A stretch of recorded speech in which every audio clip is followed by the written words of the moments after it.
మొన్న హసీనా, ఇప్పుడు శర్మ ఒలి ఇద్దరూ వేరువేరు దేశాలకు ప్రధానులు. కానీ ఇద్దరి కథ ఒకేలా ముగిసింది. రెండు కథలు మన పొరుగునే చోటు చేసుకున్నాయి. రెండు దేశాలను నిరసనలు కుదిపేశాయి. బంగ్లాదేశ్ నుంచి నేపాల్ వరకు ఒకటే సీన్ కనిపించింది. ఆగస్టు 5, 2024న బంగ్లాదేశ్ ప్రధానమంత్రి షేక్ హసీనా నిరసనల నేపథ్యంలో రాజీనామా చేసి భారతదేశానికి పారిపోవాల్సి వచ్చింది. కరెక్ట్గా ఏడాది గడవకముందే సెప్టెంబర్ 9, 2025న నేపాల్ ప్రధాని కేపీ శర్మ ఒలి కూడా దేశవ్యాప్తంగా ఆందోళనలతో పదవి నుంచి దిగిపోయారు. ఇలా రెండేళ్లలో రెండు పెద్ద విప్లవాలు భారత పొరుగు దేశాలను కుదుపునకు గురిచేశాయి. బంగ్లాదేశ్లో షేక్ హసీనా ప్రభుత్వం రిజర్వేషన్ విధానంపై విద్యార్థుల అసంతృప్తితో కుప్పకూలింది. స్వాతంత్ర సమరయోధుల వారసులకు ప్రత్యేక రిజర్వేషన్ ఉండటాన్ని కొత్త తరానికి చెందిన యువత అన్యాయంగా భావించారు.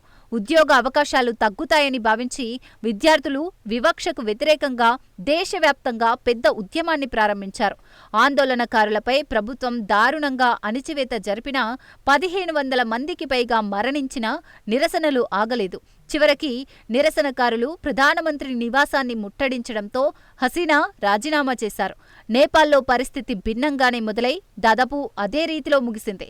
సోషల్ మీడియా నిషేధంపై మొదలైన నిరసనలు కొద్ది కాలంలోనే అవినీతి, కుటుంబపరమైన రాజకీయాలపై తిరుగుబాటుగా మారాయి. యువత తమను తాము జనరేషన్ జీ అని పిలుచుకుంటూ నెపోకిడ్స్ హ్యాష్ ట్యాగ్తో ఉద్యమం ఉధృతం చేశారు. సైన్యం, పోలీసులు కఠినంగా వ్యవహరించడంతో 25 మంది మరణించారు. అయితే ఈ రక్తపాతం ఆందోళనను ఆపలేదు, మరింత పెరిగింది. చివరకు కేపీ శర్మ ఒలి రాజీనామా చేసి దేశం విడిచి వెళ్లారు. రెండు సందర్భాల్లోనూ ఒకటే పాఠం కనిపిస్తోంది.